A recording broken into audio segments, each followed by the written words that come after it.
Storytelling Cafe. And it is the first Saturday of the month. And in the UK, it's 10 o'clock in the morning. In Korea, it's probably late afternoon. Battersea is sitting in the middle of the night, or 5 o'clock, or something ridiculous. Um, and so forth. And Romania is about midday. So, but without further ado, this is my favourite program of the month, bar none.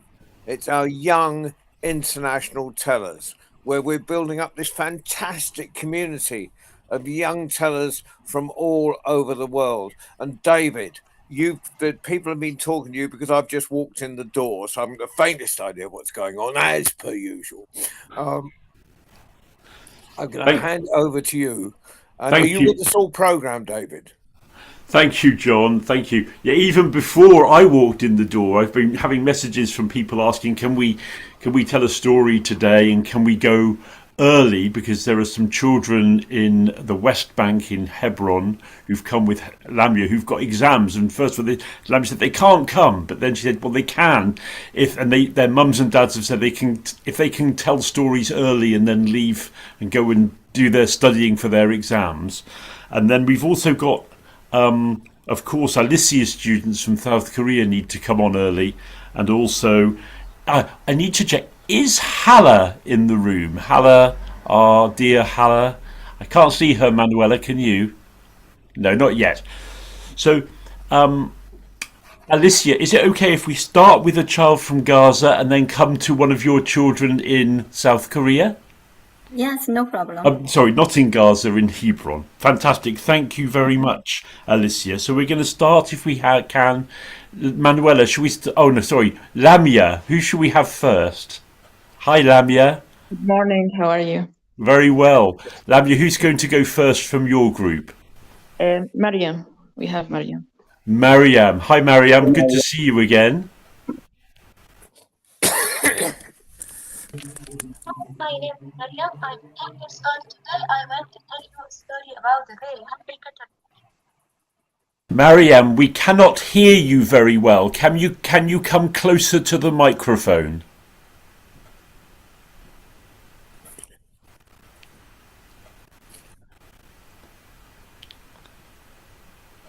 Yes, Mariam. قربي على الميكروفون. Come closer to the microphone.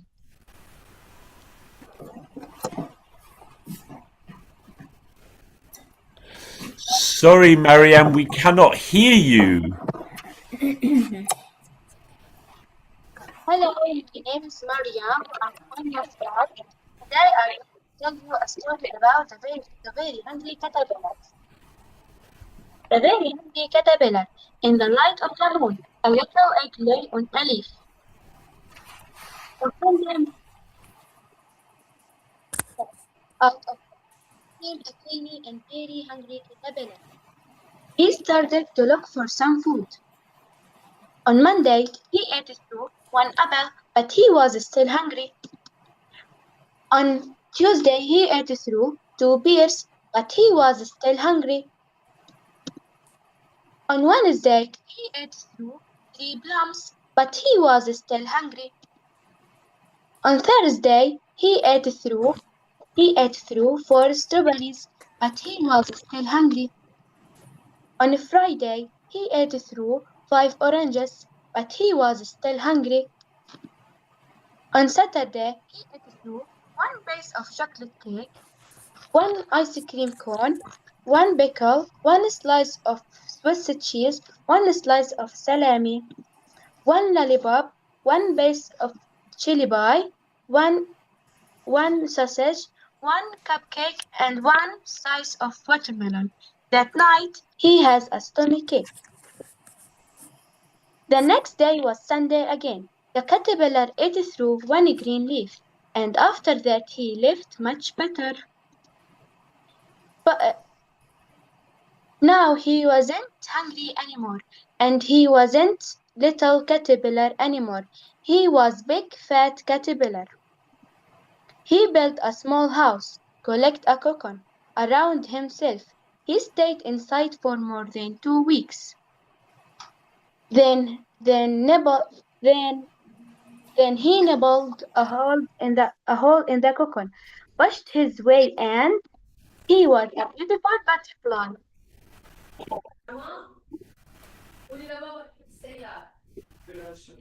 Fantastic. Fantastic. Thank you, Mariam. That's a beautiful, clear telling. So lovely of the hungry caterpillar. And it's wonderful. Lots of people are reacting with claps and hearts. And that's wonderful. You can write comments in the chat. Brilliant.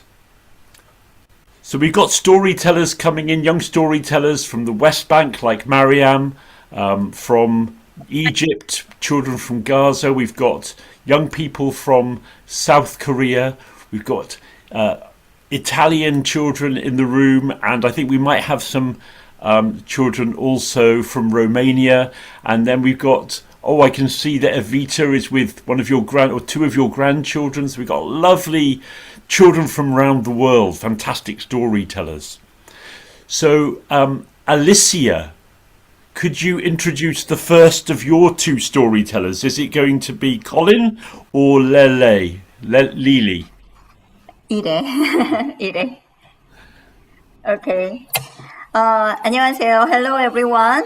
Welcome to the World Storytelling Cafe. May is a Children's Month in Korea. Children's Day was created by Bang Jung-won, a beloved storyteller who believed that stories have the power to change the world. Tonight, to honor that spirit, two young Korean storytellers have stepped forward to share stories of their homeland with the children around the world. Please give them a round of applause. And our first storyteller will take us back to the very beginning of Korea. He will let us the story of Tangun, how a nation was born from heaven, the earth. And please welcome Ji-wan Jung Ji-wan.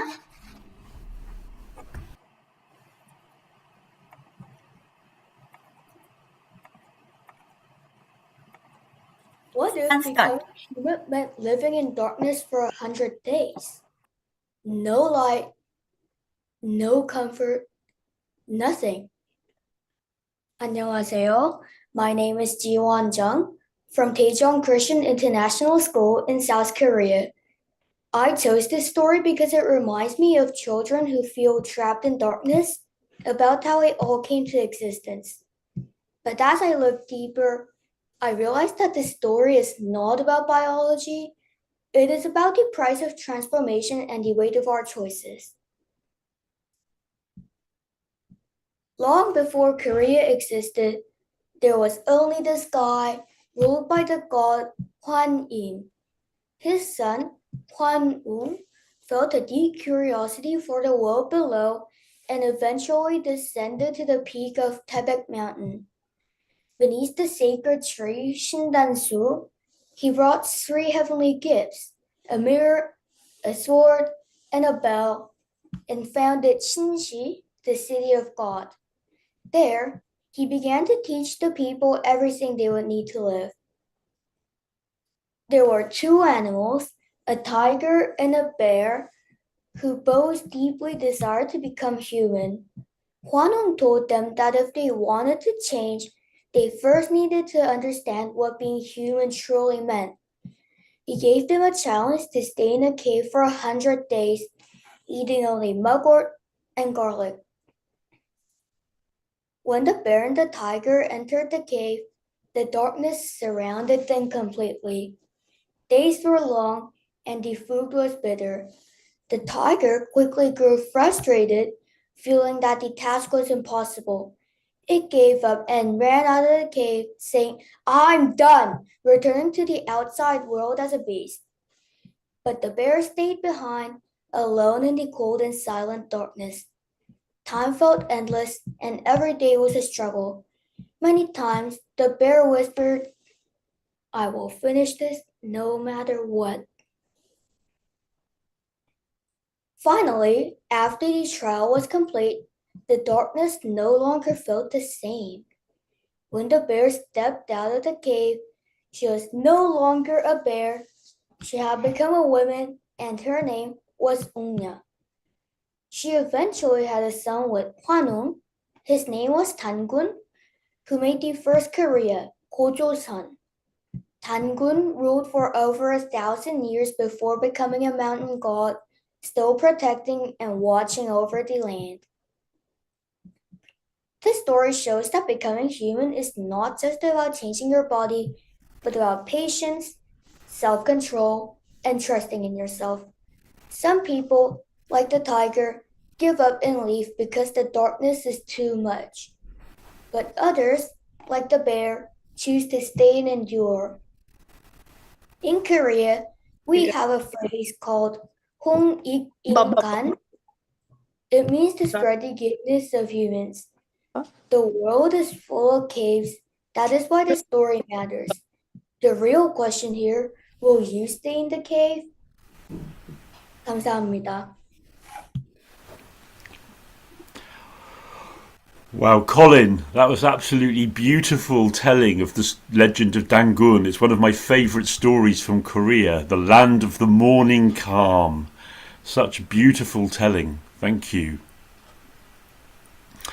And now I have seen that our dear friend Hala is here in the room with us.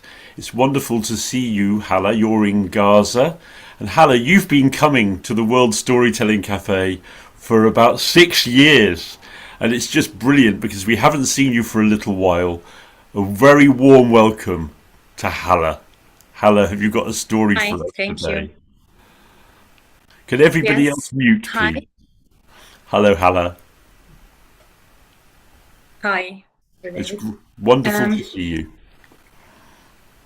Thank you. Hi again. Hala from Gaza, Palestine. I will tell you a story, and the name of my story is The Magic Mirror. Once upon a time, in a small village, there was a magic mirror that showed the most beautiful person. A very pretty girl looked into it, but nothing happened.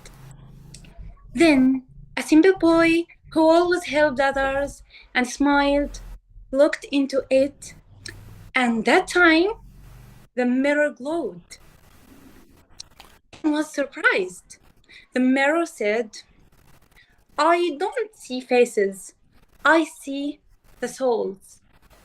From that day, everyone knew that true beauty is the beauty of the soul. Thank you for listening. That's my story for today. Thank you so much, Hala. I know you might lose connection soon, so before you go, I know that if John is in the room, I'm sure he would like to say something. John. You're muted. John, can you turn on your mic? Hala, congratulations. It's really wonderful to see you. It was a privilege being part of your book and of getting that together. And congratulations on how well you're doing with your exams and your studies. So we upwards and onwards. And our thoughts are always with you, Hala. Thank you. I will end my first year of medicine soon here. Inshallah. Oh. We wish you the best with your medical studies. Thank you, Hala. Thank you. Right, we're going to go stay in Palestine. We're going to go back to Hebron now. And is Jana in the room? Hello, Jana. Hi, Jana. Can you switch on your mic?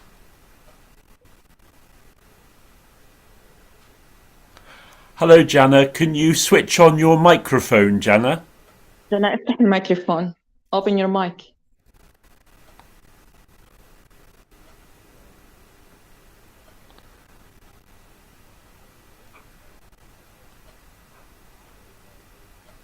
Hi, Jana. Can you... That's right, you're switched on now. Hello, Jana. Hello. Jana, please tell us your story. The story, The Wolf's Shoes.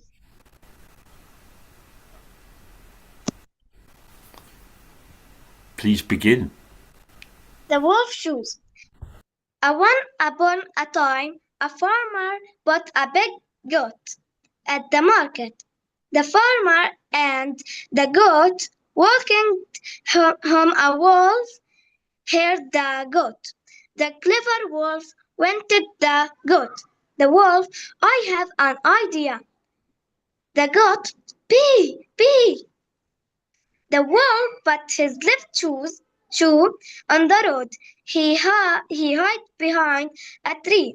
The farmer saw the shoe. He wanted to shoe. The wolf took his left shoe. The wolf was faster than the farmer. The farmer, that's a good shoe, but I don't want one shoe. Now the wolf put his right shoe on the road. He hid. The farmer saw the shoe. The farmer, that's the second shoe. Lucky for me, I went both shoe. The farmer put the right shoe next to his goat. He went to look for the left shoe. The wolf lighted. He took his right shoe and he took the goat. And the greedy farmer get nothing. The farmer was very angry.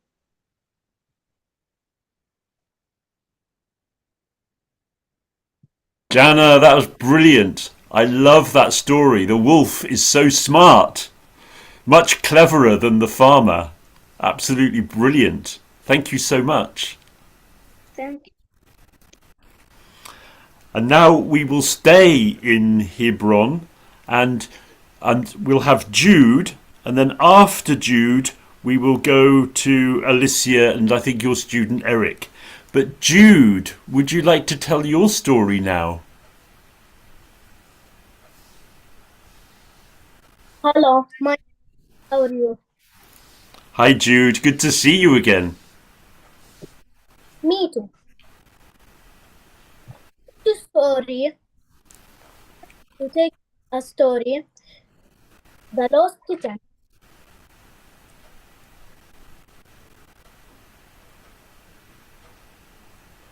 The Lost Kitten.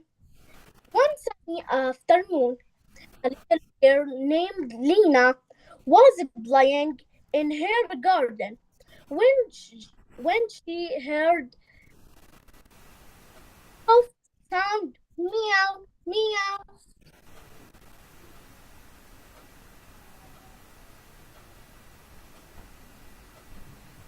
Oh, around and found a small kitten hidden.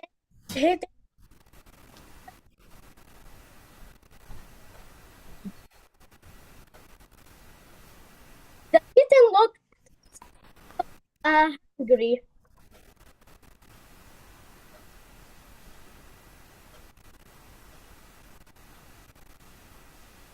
Lena gently picked it up and said she would help.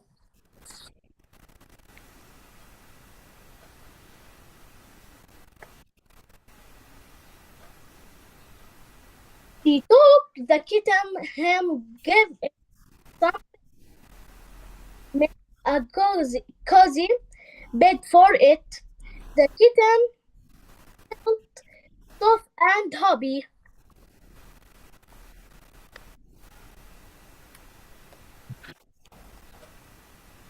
The next day, Lena asked her neighbors if anyone had lost a kitten. Finally, an old woman my kitten. Thank you for taking care of it. Lena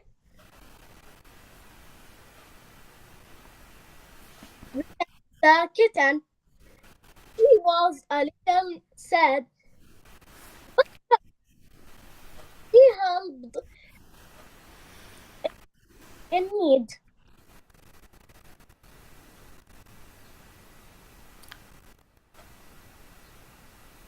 What didn't need needs this a wall make the world better.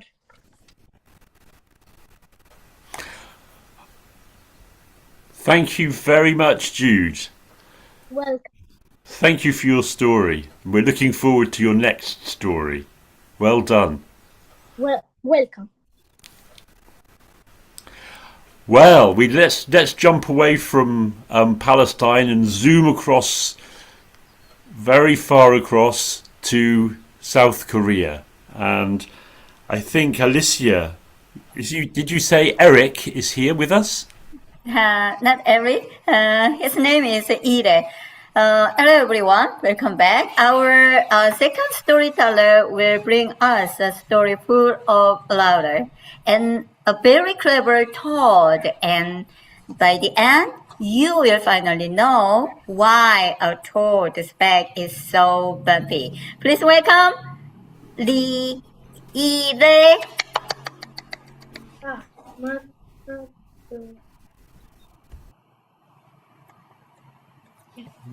Hello everyone. 안녕하세요. My name is Ide. I'm in the first grade and I'm from South Korea. Everyone, please repeat after me. Mecken toad or mecken toad. Mecken toad, mecken toad. Happy rabbit, 깡충 rabbit. Happy ready, 깡총 ready. One more time. Mecken toad or mecken toad. Mecken toad, mecken toad. 깡충 rabbit, happy rabbit. 깡총 ready, happy ready. I think you're ready. Not yet. Huh? Have you ever seen a toad? Yes. You know, that little creature sits very still, big eyes, and a back that goes bumpy, 울퉁, bumpy. Have you ever wondered why? Why is a toad's back so bumpy? Well, listen very carefully because after today you will know the answer and you can tell everyone. Okay. Long ago, high on a mountain in Korea, there lived two friends, Mecken toad or Hoppy rabbit. Mecken toad, happy ready. Best friends. Every day together. One day they prayed and prayed and prayed and prayed until I'm hungry, say Happy Rabbit. Me too, say Mecken toad. Let's make rice cake. Okay, but how to make rice cake? First, we need rice flour in. Second, we need a sweet red bean. So sweet. Third, we need a big steamer. Hot, so hot. And soon, 1, 2, 3, hand rice cake. Soft, sweet, delicious. Yummy. 맛있다. But just from the forest, do. Oh, Tigers in the air. Rice cake, my favorite. Hey, let's play a game. Whoever jumps the farthest gets all the rice cake. Happy Happy Rabbit went first. 1, 2, 3, hop! Boing! Over the creek. Easy. My turn, said Tiger. But just before Tiger jumped, little Megan thought, crept up, and grabbed the tiger's tail. Tiger didn't notice. And Tiger leapt, boing, across the creek, far, so far. And just as Tiger landed, little Megan thought, hop, and hop more, and stood there, smiling. Look, said Megan thought, I'm already here. Tiger frowned. Fine new game. Roll the steamer down the mountain and catch it. It's everything. They pushed the steamer. Dagger, boom! Rice cakes flew everywhere. Pong, pong, pong. Tiger ran. Happy Rabbit ran. But Megan thought stayed there, right there, on the mountain, and ate 1 rice cake, and ate 2 rice cake, and ate 3 rice cake. And Tiger landed in what's empty. Nothing, just steam. Tiger never got a single bite. And now, do you remember what I asked you? Why is a toad back so bumpy? Now you know, because that day, when those rice cakes flew, they landed on Megan Toad's back. Stayed there, right there. And dried and stayed forever. And to this day, Megan Toad became Bumpy Toad. And to this now, every toad you see carries dust bumps on its back. Now you know, go tell everyone. Everyone, please repeat after me. Bumpy Toad, 울퉁불퉁 Toad.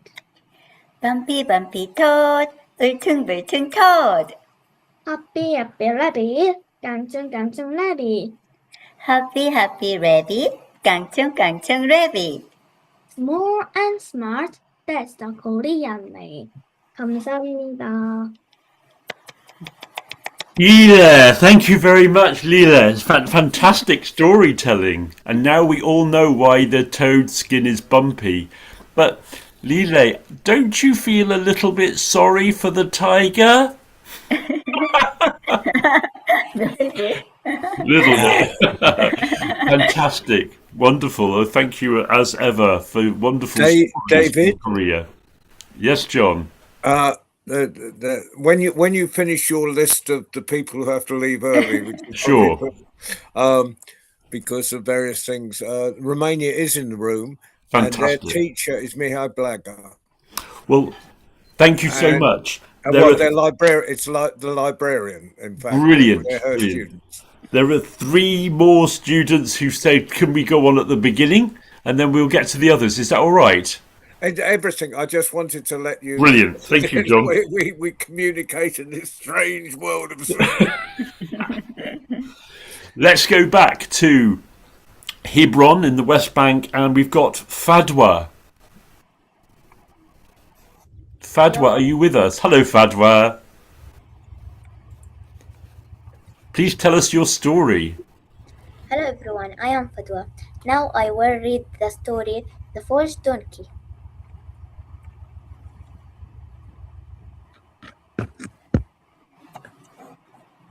Please begin. Hello everyone, I am Fadwa. Now I will read the story of the Welsh donkey.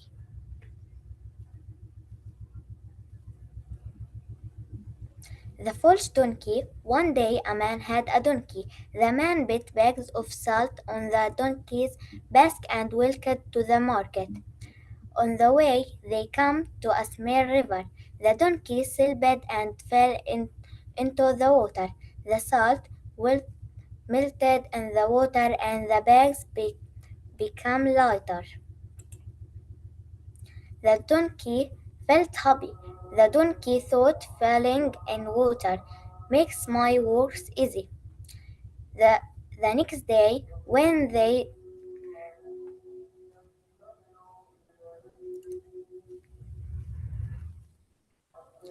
donkey fell in water makes my work easy. The man understood what the donkey was doing, so the man filled the bags with sponge. When the bags were very heavy, the donkey was tired and could not move well. Then the donkey understood the mistake. The donkey learned a lesson. Thank you, listening. Thank you, Fadwa. Yes, thank you for telling us that powerful story. The donkey learned. Thank you. And let's stay now in the West Bank and another of Lamia's wonderful young students, Naya. Are you ready to tell your story? Hi, David. Naya is not here, so we have Noor. Noor, fantastic. Noor, yes. This is the last one. Thank you. Before I say the story, I write this story because I have a brother 5 months old. I write it to be a happy story, but let's see what's happened. The baby who forgets and remembers. Wah, wah, wah. The tiny baby with his face is turning red like a tomato. His mother urged him, "What's wrong, my little prince?" The baby said in his own mysterious baby language that somehow everyone understood. "I'm starving! You're starving me! I haven't had milk for ages!" His mother blinked, then laughed loudly. "Ages?" she said.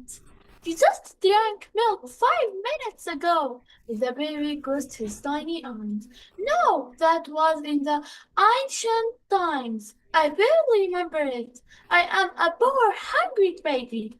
Trying not to laugh too long, his mother picked him up and fed him again. She said, "There you go, my little prince." The baby relaxed, his eyes half closing, and became happy. But one day, there was no laughter. The war began. Food disappeared. The streets became dangerous. Fear filled silence. The baby cried again, "I'm hungry!" This time it was real. His mother held him. There was no milk, no solution. "I'm here, I'm trying," she whispered. For the first time, she couldn't face it. But hope remains. One day, the war will end. One day, the food will return. One day, mothers will laugh again.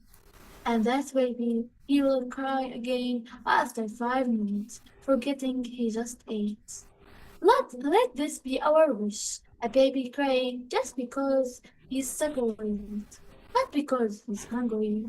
Our pace is not a dream, but a promise we choose to keep. To be continued. Oh, thank you so much, Noor, for telling us this beautiful story. And let no children be hungry. Noor, thank you. And I just want to say thank you to Lamia, the teacher in Hebron, for bringing such wonderful young storytellers to us at the World Storytelling Cafe.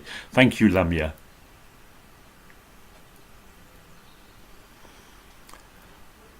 Well, we're going to stay with Palestinian children for a minute because I've had a special request from Ruba.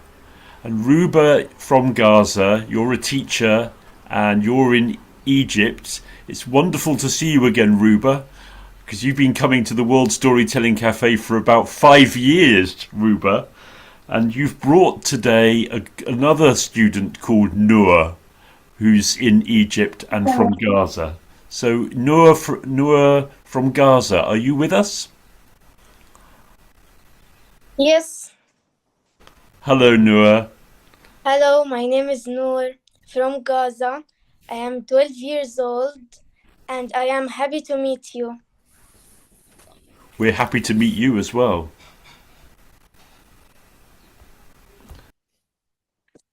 Noor, please tell your story. Okay.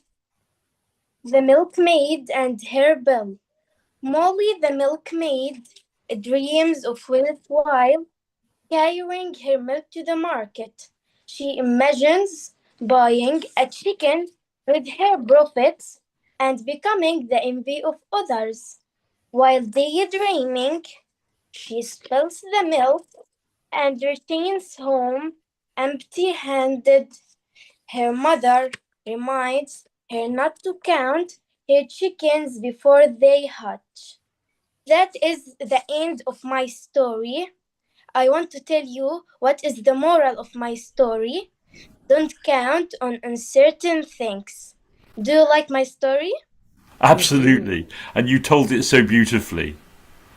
Noor, come back another time and tell us a story next month. We meet every month. Well, thank you all from Palestine, Egypt, and Korea. Brilliant start to the program. If you have to go, we'll just give you a round of applause to stay with us as long as possible. But I think we ought to give a round of applause there. And, Absolutely, we've got lots more students from Egypt, from Gaza in Egypt coming up later. But now, John, those are the ones, all the students that had special requests to tell early. So now I'll hand over to you. Right. Well, I'm because I'm on a very small computer and I only see a few people at a time. But so do put in the chat if you need to go on early. Otherwise, we'll just go round the room and alternate the nationalities. Well, shall we do one from Romania? Yes, absolutely. Here. So Mihai, have you which students have we got from Romania? Hello, John. First of all, I want to wish you happy birthday. I wish you 100 years of stories and festivals. I wish you all the best in the world, and I send you all my love. We have today 2 girls. Thank you. Well, would you like to introduce the first? The first will be Selena, and after Alessia. Alessia, are you here with us? And if I can just say that Mihai she's a librarian in Cluj, a children's librarian, and she encourages storytelling all the time in the library and is bringing on young storytellers. So over to you, Mihai. Okay, Selena? Yes, hello everyone. Today I want to tell you a short but intense story about a caterpillar and her friend. Well, I hope we learn something about it. It was an ordinary day in the land of insects. Kelly, the caterpillar, was getting ready for school. She was one of the few caterpillars in her class who still hadn't transformed into a butterfly, just like her best friend Mandy. They were always admiring the butterfly's big and colorful wings, and they made plans about how they would transform at the same time. The next day, Mandy didn't come to school, so Kelly decided to go check on her. In the middle of Mandy's house, there was a chrysalis. The chrysalis suddenly began to open.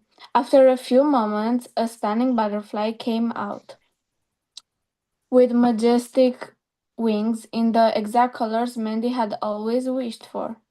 "Hi, Kelly," she said. Overwhelmed with emotion, Kelly ran away, not knowing whether to cry or be happy for her best friend. After a while, she ran into Mandy again. "Hi, Kelly, why did you run away earlier?" Kelly replied, "I thought you didn't want to talk to me. I'm just a little caterpillar, and you are such a beautiful butterfly now. But don't worry, I am going to become a butterfly as fast as possible." Mandy stopped her and said, "Kelly, I know that this transformation is very important for you, but living your life is actually the most important thing." Kelly asked, "But why? It's very easy for you to say this. You are now living your best life as a butterfly." "But I am telling you, it's pointless. Sure, I am very pretty now, but in a few days I won't be here at all." After she said that, Mandy flew away, and Kelly was left thinking deeply about her best friend's words. 2 weeks later, she emerged as a wonderful butterfly. Mandy was no longer with her, but Kelly carried her in her heart until the day she passed away. So, the moral of the story is that you don't need to rush things. What is meant for you will find its way, and you have to enjoy every moment. Thank you. Thank you. That was lovely. Right. So, well, Alessia? Alessia, are you there? Are you here with us? Yes, I am here. Okay. Okay, so hello, my name is Alessia, and today I will be telling a wisdom tale called The Crow and the Pitcher, which is also a short classic fable. The Crow and the Pitcher. Once upon a time, in a sunlit meadow, there was a thirsty crow flying about in search of water, when suddenly she spotted a pitcher in the distance. The parched bird peered into the jug. "At last," she said, "a bit of water." But unfortunately for her, the vessel's narrow neck kept her from reaching the cool water at the bottom, no matter how hard she tried. Discouraged, but far from giving up on the possibility of quenching her thirst, she took a moment to think things over. "Aha!" she cried, "I have an idea." The crow began picking up nearby pebbles and dropping them into the pitcher. With every stone that plunked into the old jug, the water level was raised just a bit. Pebble by pebble, the clever bird kept raising the level of the water until at last a cool drink was within reach. "Ah," sighed the refreshed crow, "so it's true. Necessity is the mother of invention." The moral of the story emphasizes that intelligence, patience, and ingenuity are more effective than brute force when solving difficult problems. Thank you. Very good, very good. Thank you, Alessia. Girls, I just want to encourage you to continue to search for this kind of wisdom and beautiful stories that will help you a lot in becoming wonderful persons. Thank you, everybody. Thank you, Alessia, and thank you, Michaela. And I love the way you're swinging around and around in the tree. It looks so lovely. So, should we have our first story from Italy for today, John? John, you're muted at the moment. That's what I was thinking. We are of one mind. Thank you. We go from Romania to Italy, which actually is not too far in geographical terms, considering the spreads of this program. Manuela, who are we going to have first from Italy? So I think It's dual nationalities or dual cultures. The story comes from Albania, but the students are actually from Sicily, and they're Paola's students. Paola Floramo, who's here with us today. There they are, Rexina, and I hope I've pronounced your name correctly this time. Rexina and Ilaria are bringing us a traditional story from Albania. Over to you, girls. Thanks. So today we're talking about Rodzafa's castle in Scutari, and it's one of the most famous Albanian stories. Once upon a time, there were three brothers who lived in a castle. The walls of the castle were too weak, so a wise man told them that if they walled up alive one of their wives, the walls could be strong, but he asked them to keep it as a secret. The two older brothers didn't keep their secret and told their wives, but the younger brother kept his secret and didn't tell his wife. So when Rodzafa, the wife of the younger brother, went to give them food in the morning, they took her and they walled her up in the castle. She accepted her fate, but she had one request. She asked one of the brothers to keep half of her body outside the walls, so she could feed and cuddle her baby. So when you go to Scutari and you visit Rodzafa's castle, you'll see a white liquid dripping from the walls, and they say it's the milk of the mom feeding her baby. Wow, what an extraordinary and amazing story. Thank you so much.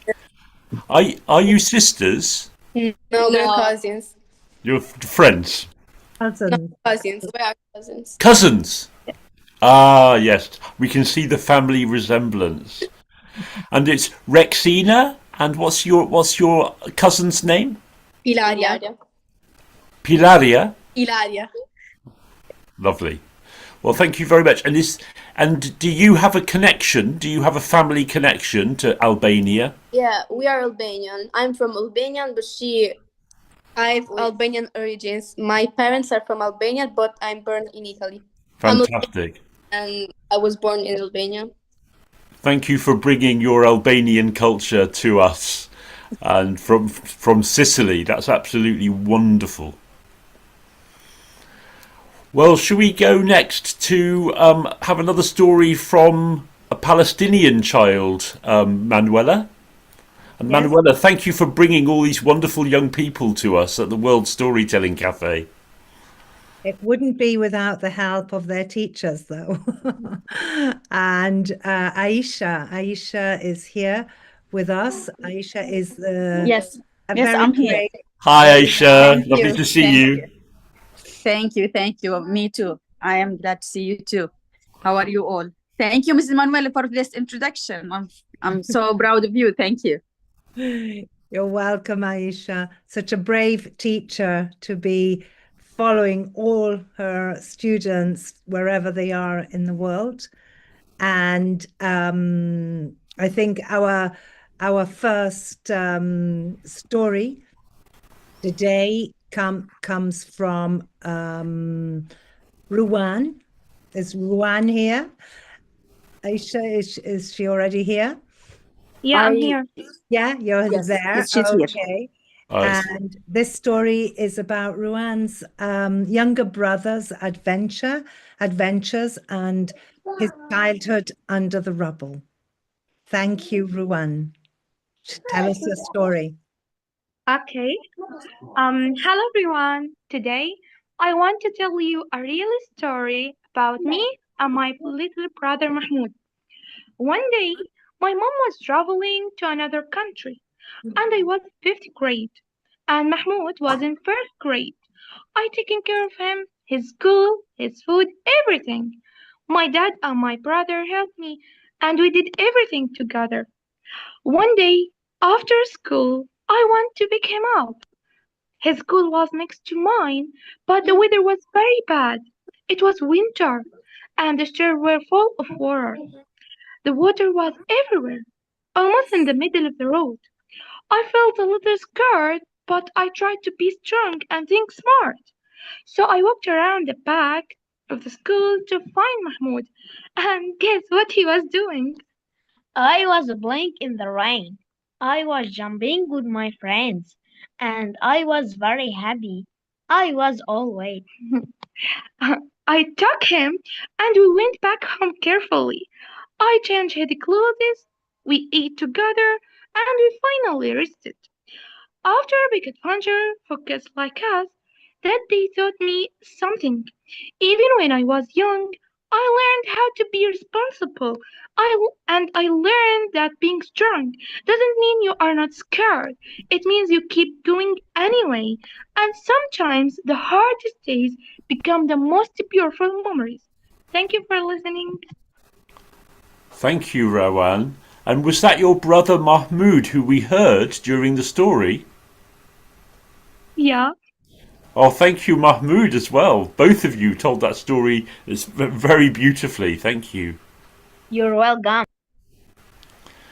Oh, let's come back to Palestinian children in a moment, and let's skip over to Switzerland, if that's possible. Evita, have you enjoyed the stories so far? Oh, they are absolutely fabulous. I'm so impressed. And so is my daughter, who's in the background, and my grandchildren. They actually have been starting to listen to you for a while. So this is Elio, and he wants to introduce his sister. What are you going to say? Today my sister Millie is going to tell how the badger got its stripes. So Millie is 7.5, and she's an Australian, proud Australian, Sicilian, and Swiss living in Switzerland. Here is Millie with the story, how the badger got his stripes. Once upon a time, there was a white furry animal, and he lived in the forest. He was walking through the forest one day where he saw a mum bird leaving the nest to get food for her chicks. Then he thought, yummy snack for me. He climbed up the tree. When he wanted to reach for a chick to eat, the chick just jumped out of his mouth. He tried a different one. It jumped out of his mouth. And so all the chicks could save themselves. Then he said, I'm going to go get myself something else to eat. When the mum bird came back, all the chicks were crying. And then the mum said, what's wrong? One of the chicks said, there was this white furry animal and he wanted to eat us. Then the mum bird said, I think I know who you mean. She flew. When she found the white fairy creature, she picked it up and thought, what can I do with him? Then she flew over a place that had some ashes from a bushfire. She went with him one way and the other way. Then she turned him and went with him one way and the other way. Then she dropped him into a lake. And since then, the badger is white with black stripes. The end. Oh, Millie, that was absolutely brilliant. And thank you for the introduction, Elios. Absolutely brilliant. How the badger got his stripes. Millie, do you know, where does that story come from? Do you know? From Super Great Kids, a story podcast that I like to listen to. Ah, is that Australian? Yeah. No, it's English. Kim Normanton, Super Great Kids Stories, The Owls. Kim Normanton and her husband, the teachers, they started this during COVID and it became really popular. So many of our tellers that we have on here have told stories there, like Baden and Seth and Yusifu, many. It's a very worthwhile podcast. Brilliant. Thank you for letting Millie tell her very first story publicly. Well, next month, the beginning of June, you could tell another story if you would like to. We would love to hear your next story, Millie. Thank you very much. Thank you, David. Thank you. Well, let's go back now to Manuela to introduce our next storyteller.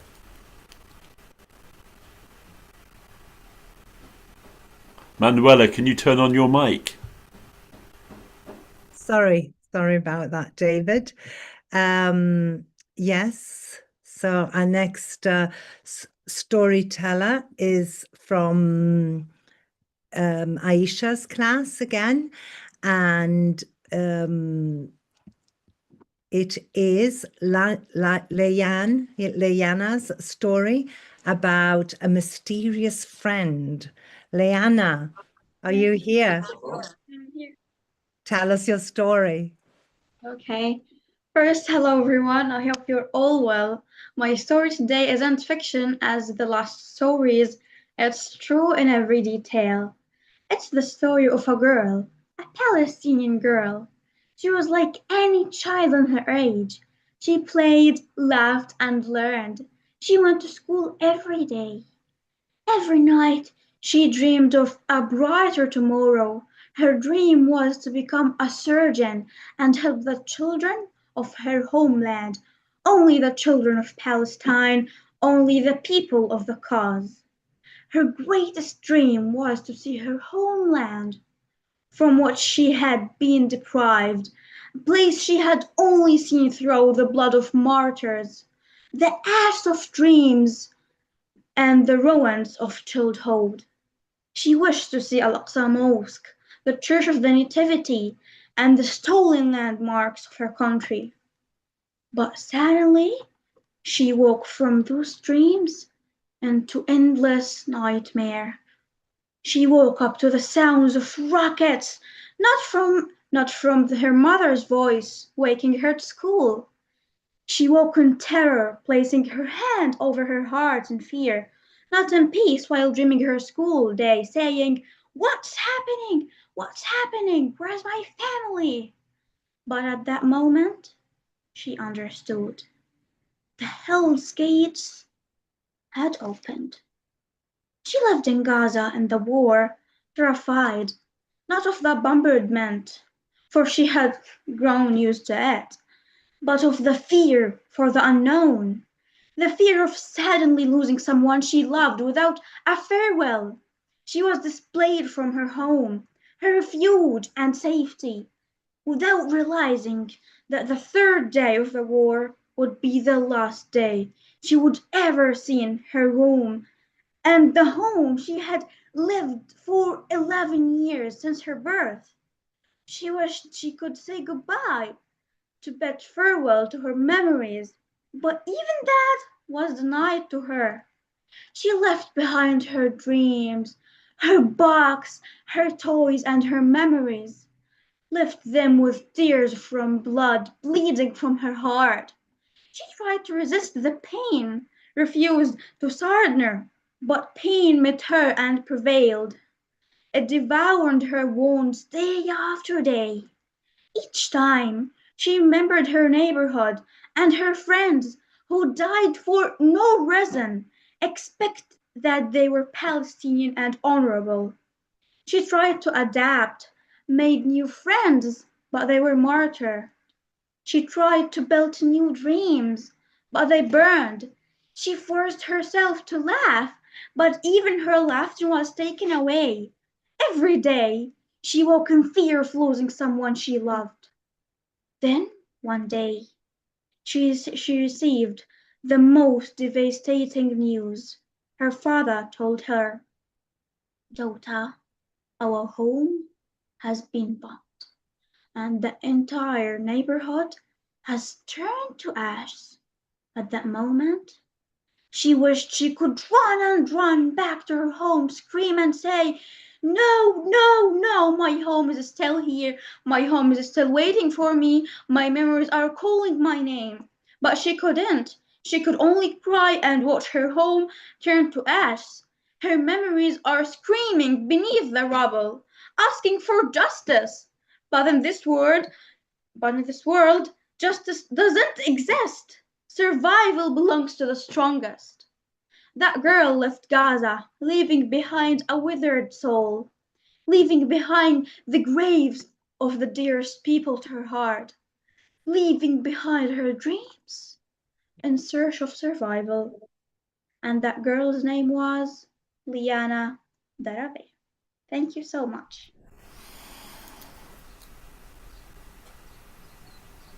Liana, thank you for your courage to tell us your story. Liana, you told that story with such power, and we hear the truth of your words.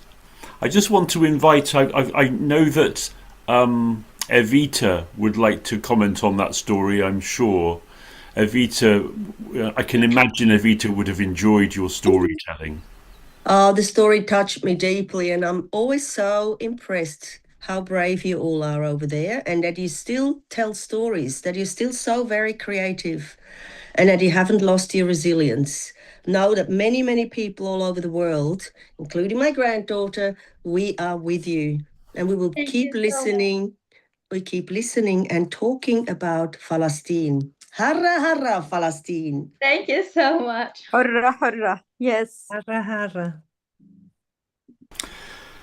This is very good. Thank you, Liana. Looking forward to your story next month. Every month you blow our minds with your amazing stories. Manuela, please, who else have we got lined up? So this is our last teller today. Correct me if I'm wrong, Aisha.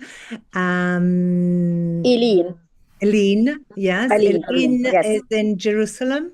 Sorry, she's in Nablus. Yeah, Nablus, but her grandparents are from Jerusalem. And today, Eileen's bringing us a story called A Day in Jerusalem. Eileen? Are you here, Eileen? Eileen Farhan? Eileen, are you ready? Eileen? Is she with us? I can't see her. I can't see Mic is her. on, but she Yes, can't- she is here. Oh, she's here. Yes. Eileen, turn on the camera, please.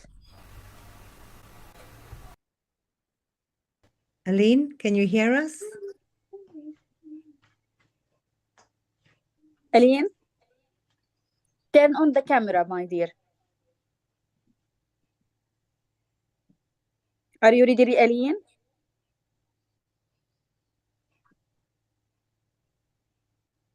If Helene isn't ready now, maybe we can find, maybe there might be another storyteller who's waiting, so we could come back to Helene. Is there another storyteller in the room who's waiting to tell a story? If you are, just put up your virtual hand or write in the chat or just say hello.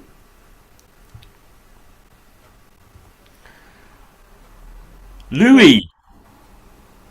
Louis is here. Fantastic. Hi.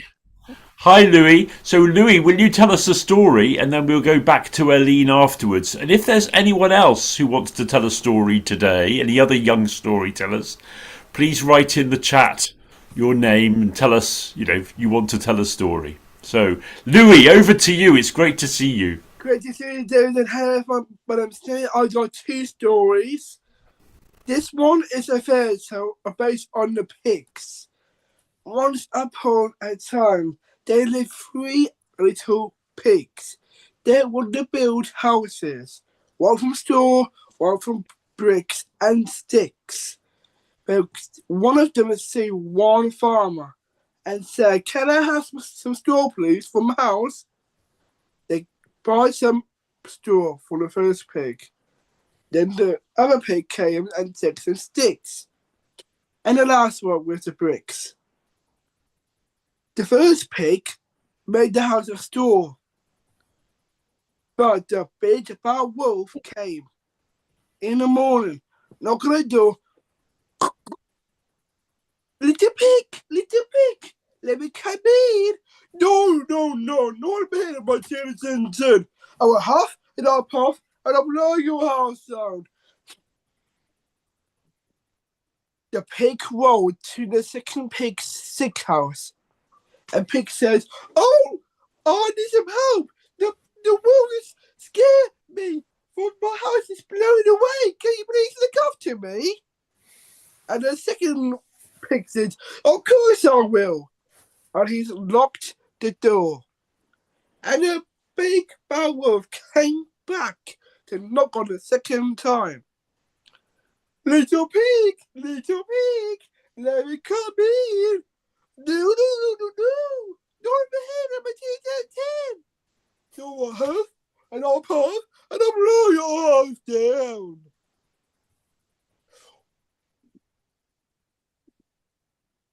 Then the two pigs ran into the last house with the bricks. And then he snarled, the big man will come back. He locks the door from the brick. They are making a new plan to get the wolf for good. So this time, this wolf not gonna do the one final time. Little pig, let me come in. No, never. Hey, right, 10. So I'll huff and I'll puff and I'll blow your house in. But he's trying to. He's lost his breath. Then he's gonna try again. I will huff and I'll puff and I'll blow your house in. It's still not good enough for the wolf. So here's our new plan. Climb over the bricks onto the top of the ceiling. Then he came down by the rooftop. Came down and it's allowed all the three pigs that a stick of fire into the bonfire, then burned himself down. The end. Fabulous. Every month your storytelling just gets better and better and better, Louis. Thank you. Fantastic. Alina is here. She's ready. Oh, right, brilliant. Thank you, Louis. We're going to go to Alina now. Alina, have you got your... Can we hear you now?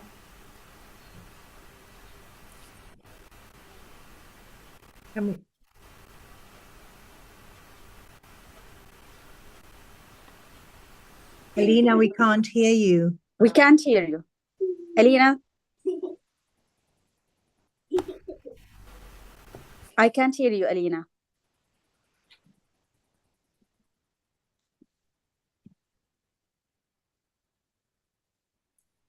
You need to switch the microphone on.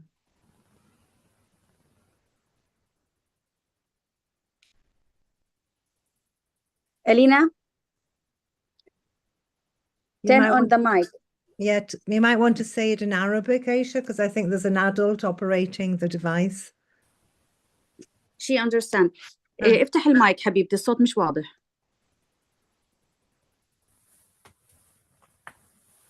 Oh, what a shame. لسه مش ما في صوت. من عندك يا ألينا. ألين.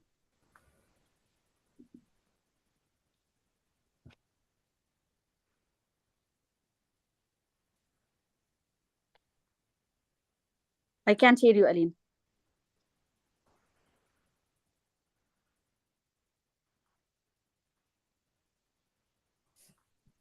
Turn on your mic يا ألين. طيب.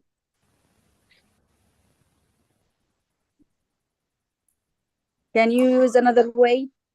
ألين ممكن تستخدم طريقة أخرى عشان نسمعك ما في صوت. No.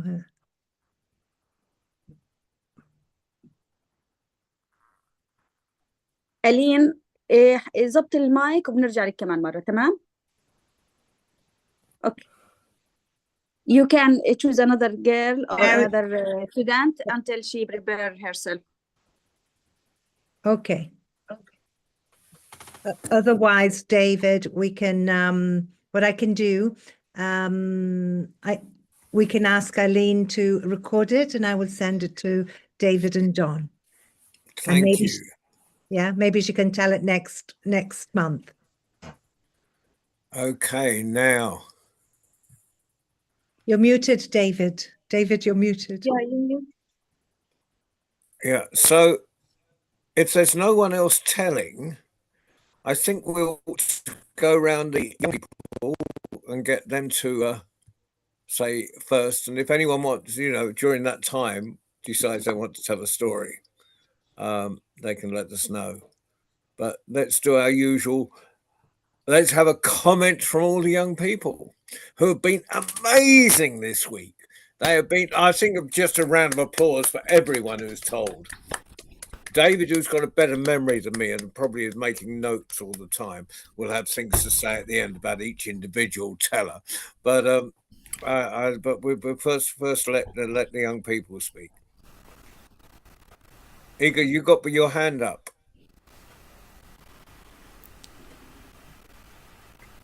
Igor from Romania, you've had your hand up. Iga Alessia, did you want to say something? Me? Yeah, Alessia, if you would like to say something about all of the children's stories today, that would be wonderful. And yours was amazing as well. Thank you. Well, I think each one of the stories were unique in their own way, and I really enjoyed listening to other accents or other perspectives of the morals that they gave out in a way. Thank you. Thank you. Thank you. It was a wonderful experience to give something and to receive something in return. That's what storytelling is. Yeah. Please come and visit us again. We're always the first Saturday of every month, so we'd love to hear you again. Thank you. I can see that Colin is still in the room. Colin, would you like to say something to all of the children?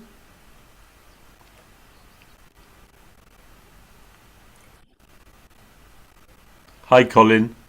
Hello. So yeah, it's been awesome stories today for like an hour, and it is we can appreciate that we've got all these stories here, and yeah, I think we should just enjoy the stories. Thank you, Colin. David, can I say something, please? Mike, what we do is go around the young people first. We do the young people first, and then it's us big ones, Mike. Well, I'm only 71. What's wrong with you? I can see that Millie's got your hand up. Millie, switch on your mic, yeah. I liked all the stories and I can't choose a favourite. You don't need to choose a favourite. They can all be favourites. Thank you, Millie. Leanna, you've been coming every month for the last few months. What would you like to say? I would like to say thank you so much for always listening to us and our stories, and thank you so much for your continued support us and continued support Palestine. Thank you so much. Thank you, Leanna. We will keep supporting Palestine forever. Any more children who would like to make a comment to the group? Leela. Louis.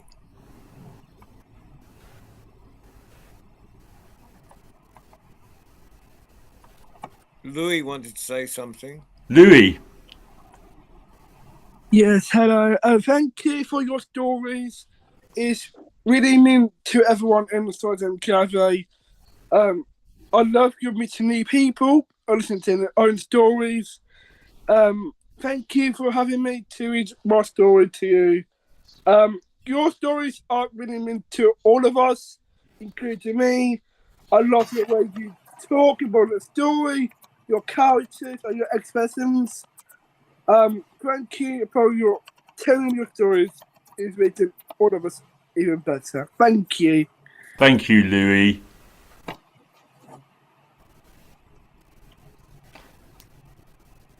Oh, shall we let that old person speak? What, that young 71-year-old?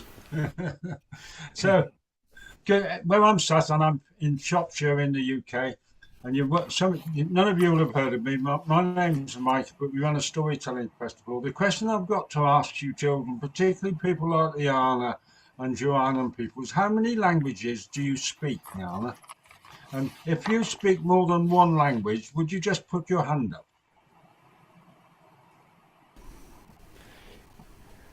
Yeah, so if you speak more than one language, put your hand up, Mike says. I think everybody in the room speaks more than one language. Exactly. So to tell a story in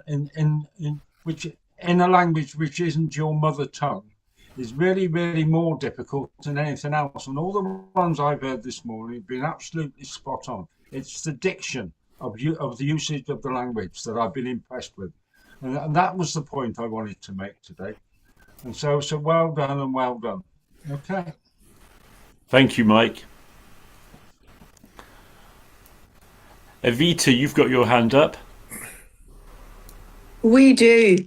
You know what, everybody, especially the children?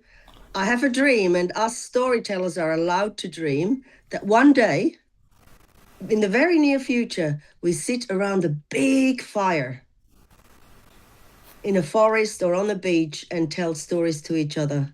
It feels a little bit like that here, and I'm very appreciative of that. But let's all hope and keep telling stories, and one day, hopefully, we'll all get together and tell it person to person and hold hands. I agree. You can do that in Shropshire anytime you get here. Okay. we can do it now. If we all put our hands like this, everybody put your hands like this, and then rub your hands really hard as you can. Keep going, harder, faster. Your hands are getting hot. And now feel the heat of the fire. We're all sitting round the fire together. Yeah, this is a virtual fire. But one day, maybe we can sit around the real fire, like you say, Evita. Manuela, would you like to say something about that today? I feel every month these stories are getting better, and the transition from one story to the Hello, next. can you hear me? Oh yes, Eileen. Oh, Elaine, would you like to tell your story? Sorry, my mic glitched. That's okay. Are you ready to tell your story now? Yeah. Hi, I'm Aline. I'm Aline. Today I'm gonna talk about a young girl named Lena. First, I'm gonna show you the Dome of the Rock and the Old City in Jerusalem. Now, let's start the story. A day in Jerusalem. Lena was a young girl who lived in Jerusalem. Every morning, she woke up to the sound of birds singing and the sun shining over the old stone houses. One day, her teacher gave the class a special project. Write about your favorite place in the city. Lena smiled because she already knew her answer. After school, Lena walked with her grandfather through the narrow streets of the old city. They passed colorful markets where people sold spices, fruits, and handmade crafts. The air smelled sweet and warm. Grandfather, Lena asked, "Why is Jerusalem so special?" He gently held her hand and said, Jerusalem is a city full of history, culture, and stories. Many people from different places loved this city. They sat near an ancient wall. Lena watched people from all around the world, visiting, praying, and taking pictures. Lena felt proud of her city. Lena felt proud of her city. That night, Lena wrote in her notebook, "My favorite place is Jerusalem because it brings people together. It is full of beauty, history, and hope. The next day, Lena read her story. Lena read her story in class. Her teacher smiled and said, "Wonderful, Lena. You wrote from your heart." Lena felt happy knowing that her small story shared something big, the love for her city. Lena, that was amazing. And thank you for your patience. It was worth waiting for 1,000 times over. It was fantastic. You're welcome. Yes, nice story. Thank you, Aline. Thank you. Bye. Have a nice day. Oh, Bye. wish you a good day as well. Thank Jackie, have you It got was something nice you would to like to meet say you. to all the young people today? You're muted, Jackie.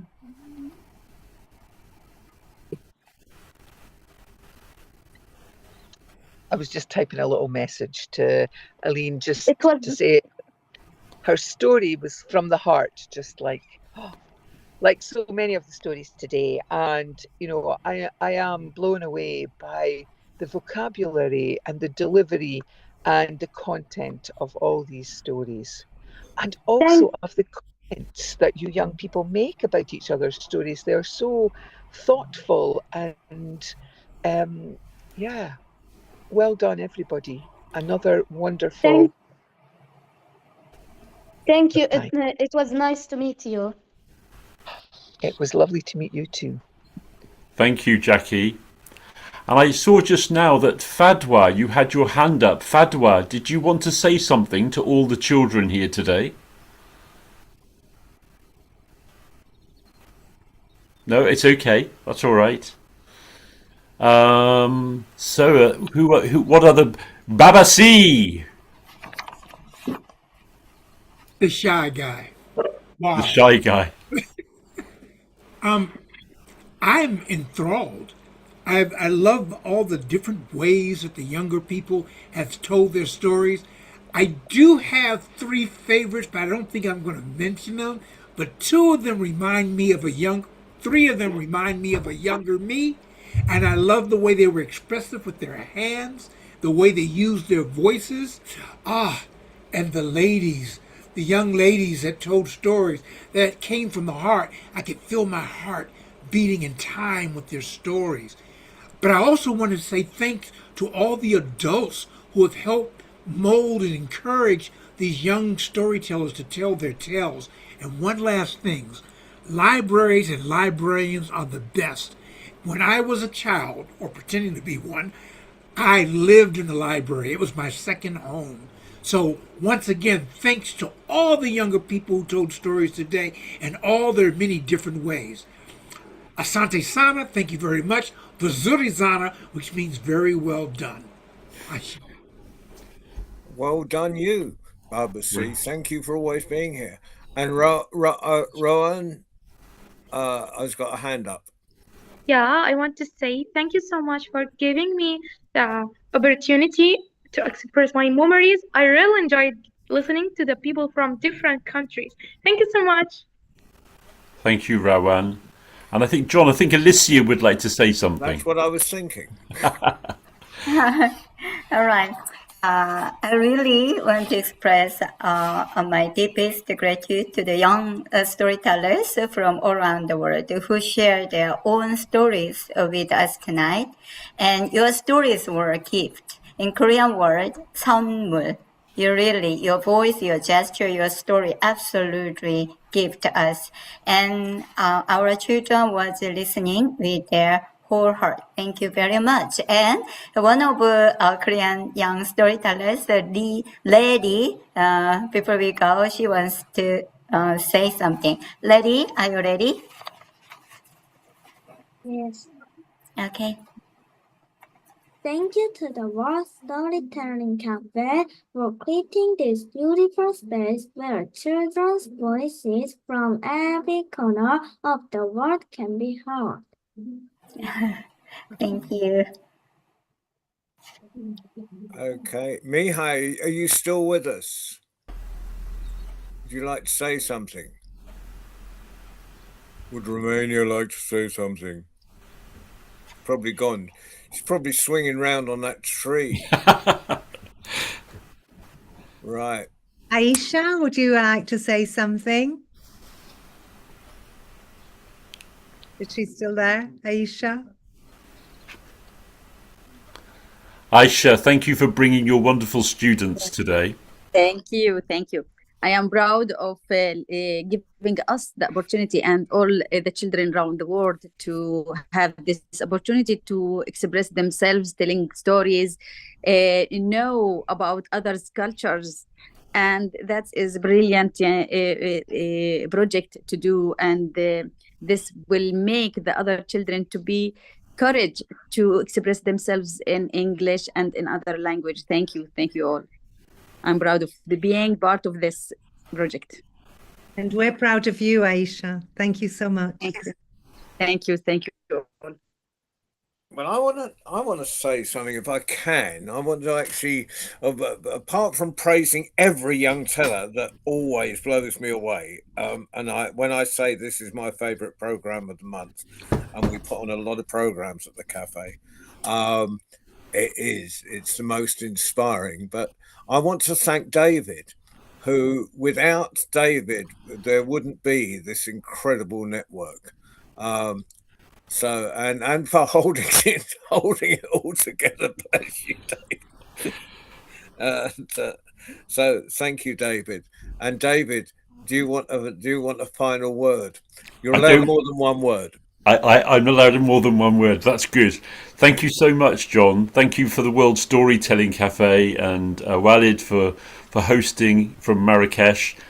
And it's just been amazing again today. Every month it just seems to be the most incredible event. We're looking forward already to next month. Can all of you please come back with another story to share? Every month your storytelling just seems to get more and more vivid and alive and better and just mind-blowing. So today, let's just recap. We started off with Mariam in Hebron telling us about the hungry caterpillar, so clear and true. And then Colin told us the legend of Dangun, the founding story of Korea, the land of the morning calm. Wow, don't be like that tiger, be like the bear. And Hala, our dear Hala, who's been so brave and in Gaza is studying now medicine, told us the story of the magic mirror which you learned from your little brother. Thank you, Hala, for being with us today. And then we had some young students from Hebron. Jana told us about the wolf's shoes, that very clever trick the wolf played, and Jude told a lovely story about a kitten. And then Leela told us about the rolling rice cakes, and we now know why the toad's skin is bumpy. Thank you, Leela. Fadwa told us the foolish donkey, who didn't learn the lesson until the owner put the cotton on his back. And then Noor about the hungry baby. Thank you, Noor. And then another Noor joined us from Egypt. Noor from Gaza told us about the milkmaid and her bell. I hope you come back again, Noor, and tell us another story next time. Selena in Romania told us the caterpillar story, and Alessia told us about the crow and the pitcher. Fabulous to have stories from Romania. And then two cousins. Was it Rexina? And I'm sorry, I didn't quite get your name. I think it might have been Ilaria. Ilaria. That's my hearing, you see. You told us an Albanian legend, which is just fabulous. And Rawan told about you and your little brother Mahmoud under the rubble. And Millie told the story about how the badger got his stripes. Thank you, Millie, for your first story at the World Storytelling Cafe. Liana told us about a mysterious friend, and it was you, yourself, you told us about. An amazing story. Thank you for your courage. And then Aline from Nablus, you told us your story. A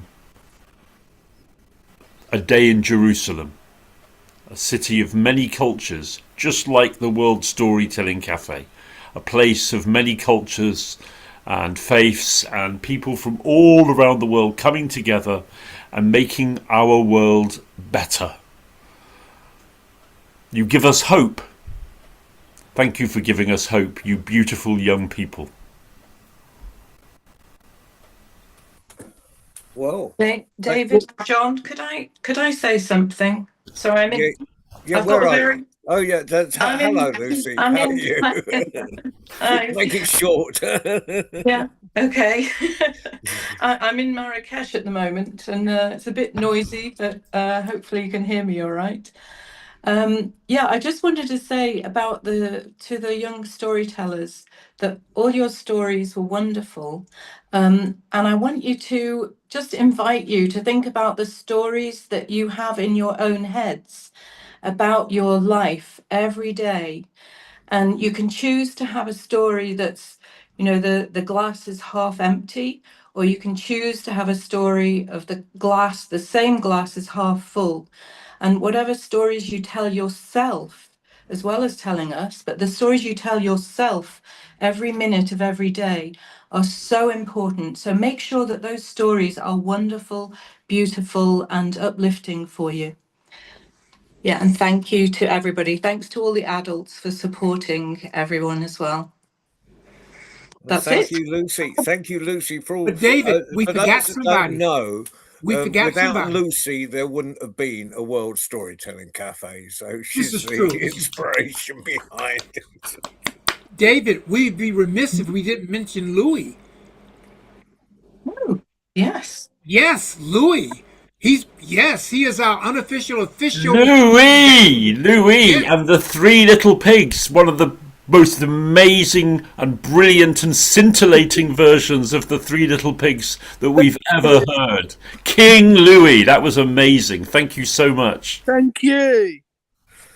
Well, that was great, everybody. What we've got coming up, well, obviously the most important day coming up is the first Saturday of next month, because that will be our next International Storytelling, International Young Storytellers Morning. But what we got immediately coming up on Wednesday is an adults can participate in this. It's Tales and Tunes, hosted by Justin Demir, and there's and everyone is welcome to come tell a story, read a poem, sing a song, play a tune. And that's at 7 o'clock UK time. It's 7 p.m. So Babasi might even be awake by then. And then next Friday is Sarah Lloyd Winder. And then, of course, because Mike was on here, Mike Rust, I better mention that, of course, that as there's no, it'll be next Sunday, not tomorrow, but next Sunday will be our next worldwide story round, which anyone can join in, young or old. Meanwhile, thank you very much. Let's give a final round of applause for all the young tellers. Thank you, whoever's, whether it's Waleed or all those at the cafe, for flying the magic carpet. And meanwhile, thank you very much, everybody. Hey, Bye-bye. John. Thank you, John. Thank you. Don't forget to send me that email we talked about earlier. Oh yeah, the Yes. All right. The movement stuff. Yes. Moving. I'll do that. I'll probably do that tomorrow. All right. Okay. Once again, thanks everybody. Okay, I'm gonna make this quick. One of the greatest joys I've ever had was sitting down at a meal with other storytellers. And as we enjoyed the food that fed our stomachs, we shared the food that filled our souls and hearts, other stories. And just like today, you've never experienced something until you hear a group of storytellers get together, be they young or old, and share their tales. Asante Sana, thank you very much to all those who shared and all those who are responsible for the sharing. That's it. Thank you. Thank you all. And see you next month, inshallah. Inshallah.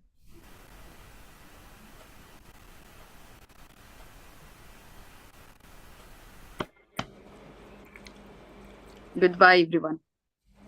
Bye, Take care. Aisha. Stay blessed. Take care. Goodbye. Have a nice day. Take care. Bye. Stay blessed. Bye. Bye, everybody. Cheers. Hello, Mike. And goodbye. Haven't seen you for a Bye, while. Manuela. Bye. Bye, Bye. Manuela, Good to see Manuela, you. Manuela. Bye, Babaji. Bye, John. Until the next time, Bye. I'll see Asante. everybody. The Lord willing and the creek don't rise.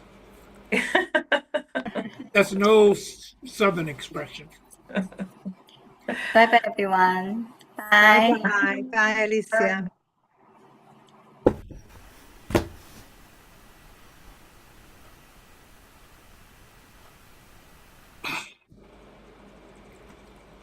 Oh, look, it's time for me to get up. Bye, everyone. Bye, Liana. Bye. Bye. Bye, everyone. Bye, Liana. Take care. Stay Bye, blessed. Pablo. Bye-bye.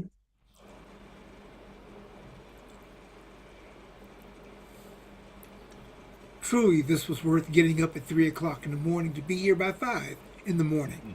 Loving it. Well, it's time for me to go as well. So bye-bye, bye-bye. Take care, everybody. Stay blessed. Thanks, Waleed. Bye, See everybody. out. Take care, youngin.